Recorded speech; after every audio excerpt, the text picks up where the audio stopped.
how you look at mental health and physical health at the same time. Like, what is your view on that, and how do you incorporate that into your own, personal life? I love that question because I know that they go hand in hand for me. Like, they straight up go hand in hand.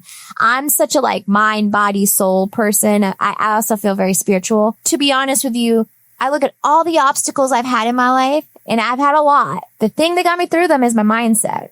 Once you have that mental, I'm going to say mental toughness, but you don't have to be tough. It's almost like trusting in yourself and knowing who you are. And it takes a minute to understand that, but there is a trusting and you are guided kind of thing. So the mindset shifts that I've had in my life allowed so much amazingness, but I don't think I could have gotten to the mindset shifts had I not had the physical aspect, because I want to be a great dancer, or I want to live for a long time. Or I want to be able to play with my kids, and I have boys, so they're not just going to sit around. They are running, they are active, they are throwing, they are, So I'm like, okay, if these are the things that I want, I need to do the physical stuff. But it took a mindset shift. So that's why I say hand in hand, because you have to have the mindset shift to be able to do the physical thing. And the physical thing also caused the mindset shift that I needed. So they super go hand in hand. I don't care which way you enter it. Maybe mindset first and then physical, or physical first and then mindset. But just know that it's going to happen. In my class, if you come to my class and you take my class, it's an hour. I'm going to challenge you. I'm going to push you. I'm going to make you uncomfortable. I'm going to be inviting, and I'm going to make it as easy as possible. But we're not just going to flop around and just kind of do things. I'm always like, do it like you mean it. And then you probably will be sore after. Girl. And then you probably are going to have to drink water.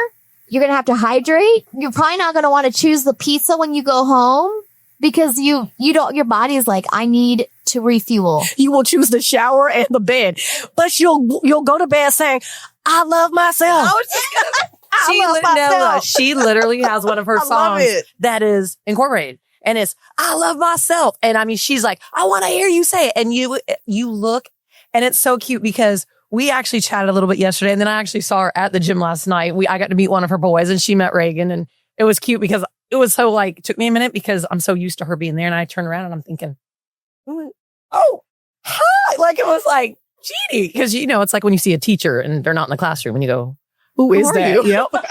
Put you back in the classroom and then I'll remember who you are. But, and I told her, I said, it was funny. I said, because, I did go to the first one and I love dance, and I had been out of dance for a while, and then just moving to, different places and not really knowing anybody. And TJ, for some reason, couldn't go with me that first time. And I almost didn't go. I told her this the other day.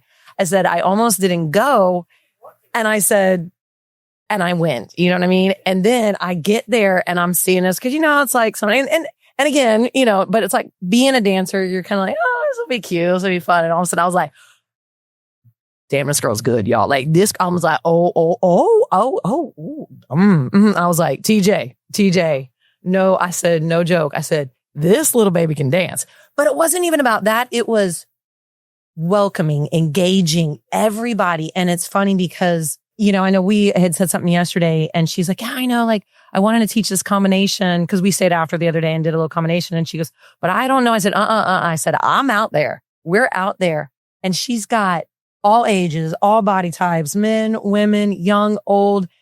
And they are just so into it and so loving it. And nobody leaves.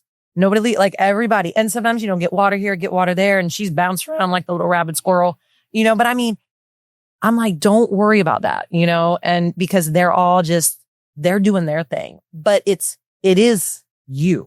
It really is. And that's that whole, like we said, we work on that so much here, developmental health, just from the moment you walk in the door, we want you feeling welcome. Amazing. And you feel it when you walk in here. Wow, this place is amazing. It's so inviting. I love you that. You guys are so inviting. I'm like, that's what we want. And I want us to be all passionate for what we do. Like, just hearing you, I've never been a dancer. So I have a daughter who's 18 tomorrow, actually. Yeah. Happy birthday, Naya. And she is a passionate cheerleader. So she does a competitive all-star cheer, and she's done it all for life.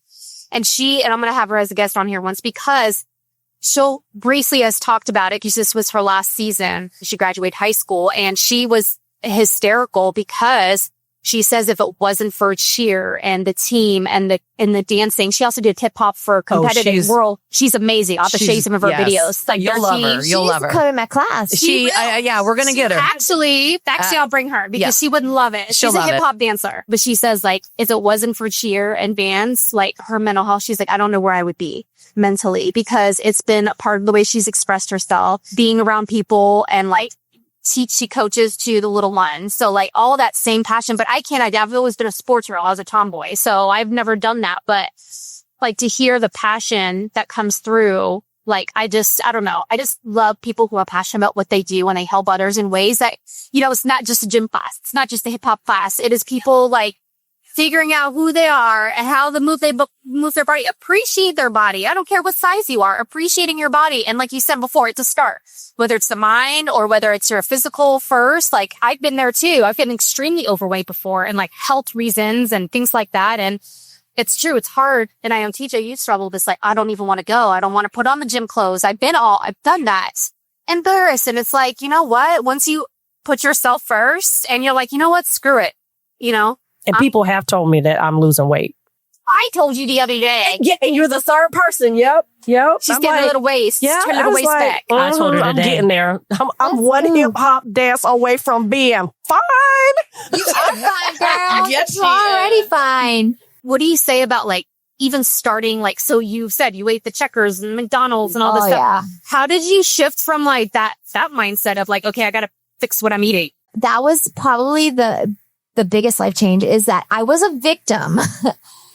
I really was a victim. And I went from victim to victor mindset. That's the best way I can put it. I was like, oh, I'm sick. I'm this. I would get a headache and my mom would give me something called Noadhina, which is like Tylenol. And I would have a cough. Oh, here, take this cough syrup. Oh, I don't, like it was always like, especially, in Latin America or Spanish people, we always have like a little remedy, a little something. Let me give you a little something for that. It's never like, oh, well, your body's going to heal itself. That idea is not even there. Like you have to take something for you to be healed. That's a mentality. So the problem with that is that you're a victim. You're like, where's the thing that I need? The one thing, where's that thing? And that's how that's programmed in me and probably for generations and ancestrally, we all felt that way, right? That was the problem. I was a victim. Like, oh, things are happening to me. I mean, I had kidney stones when I was 14. I had like this blue mole that was cancerous removed when I was 10. I had appendicitis. Like I've had like 10 surgeries before the age of 18. And I was like, oh, the one thing is that surgery I needed. Oh, I need that one surgery so I can be all whole again. And it was psycho because you're always a victim, right? You're like, oh, poor me. And I'm not going to lie. I kind of even liked it because if I was in the hospital or I didn't feel good and my family gave me a lot of love and I was like, oh, I get all the attention. This is so exciting, So it's like a spiral of victimhood where you're a victim and it feels good because you get the attention. So why get out of it? And then I met my husband. He was like, oh, I was like, no, I'm a sick person. You don't want to be with me. I'm going to be sick. He was laughing. He's like, you have so much energy. You're crazy. You're awesome. You're going to live forever. And I'm like, really? And he was the first person to really tell me that. Like, you're going to live a really long time. And honestly, your body heals itself. And I was like, shut up. I don't even know what that means. And then I somehow started getting my power back through that message. I reprogrammed.